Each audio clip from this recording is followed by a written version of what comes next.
Good day everyone! Welcome to my exclusive listing here at F. Santiago Street, Vienteriales, Valenzuela City, Metro Manila. This is an industrial property. It has one indoor warehouse, then the open warehouse. I have a separate video for that. So it has a total lot area of 18,809 square meters. So ito po yung open warehouse na sinasabi ko. And then yung kaninang nakikita nyo sa labas na closed door warehouse, ayan po yun, no? Ayan. So this property is owned by Great Wood Corporation.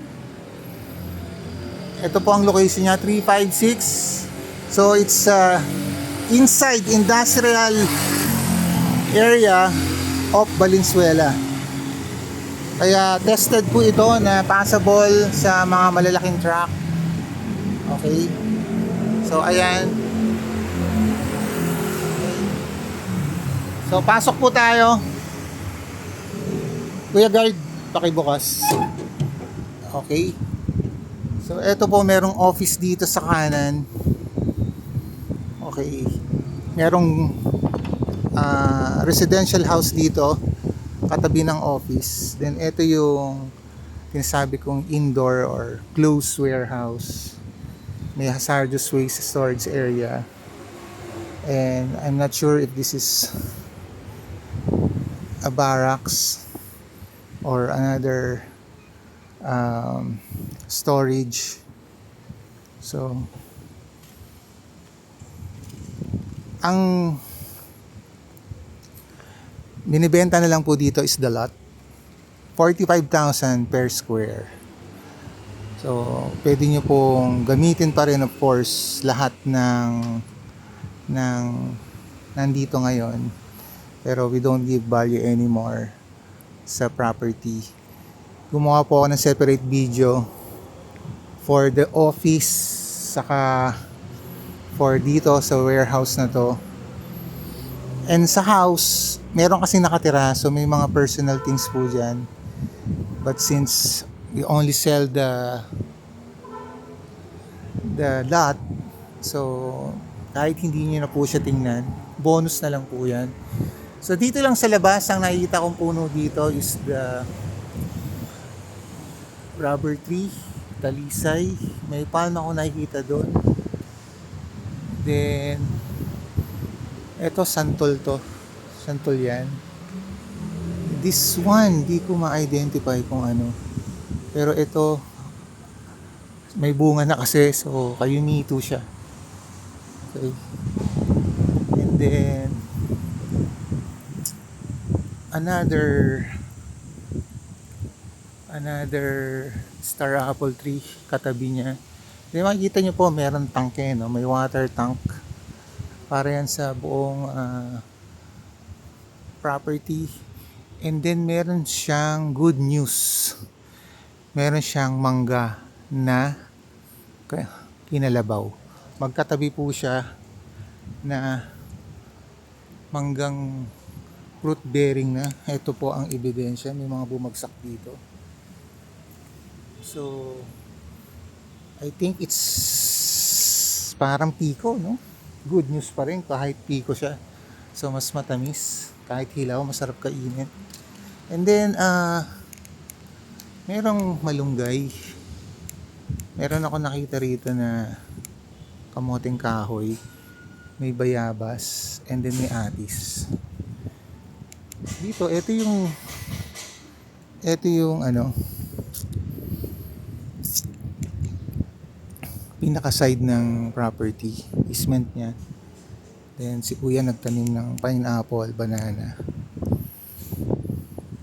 Okay. So dun sa area na yun, may nakikita yung mga puno ng saging doon. May area siya na hindi cemented. So raw land po yun na you can still develop. Okay. So ito po yung open warehouse. Ito siya. Kaya i-renovate. Hindi na kasi siya operational. Used to be a lumber business, kaya meron pang mga kahoy. Ngayon po kasi hindi na uso ang kahoy, no, sa paggawa ng bahay. Puro mga steel trusses na ang ginagamit. Kaya hindi na siya operational. Okay, so ayan po, cemented road po. Cemented po itong part na to. And then ayan yung sinasabi ko na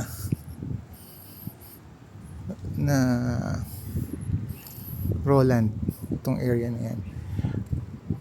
Kung ilang siya exactly, we can only estimate via satellite view kung ilan siya.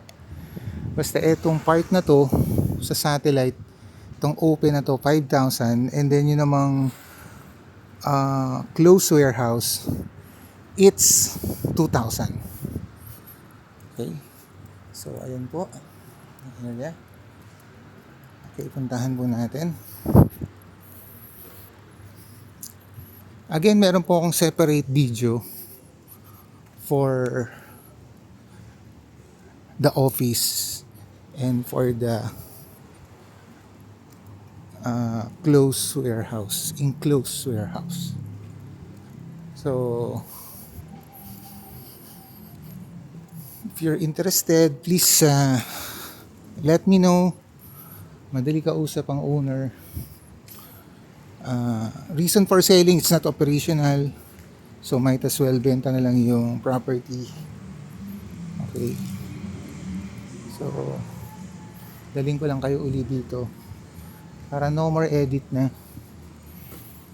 Okay, so ito yung enclosed warehouse. Okay, I hope makakuha ng camera ko kasi madilim siya, no? Okay, ito yung condition niya ngayon. Okay, may mga bubong na butas, pero mas konti na lang din ang renovation dito. So ayan, may mga kahoy pa sila doon na stock. Okay, so again, the price is 45,000 square meters, 45,000 per square meters, inclusive of value added tax kasi ito ay industrial, and creditable withholding tax. So yun po yung for that price, no? If you will negotiate lower than that, pag-usapan po natin. If you have a good offer, sabihin nyo lang sa akin and i-connect ko kayo agad sa owner. Okay? So again, thank you for watching. God bless. Bye.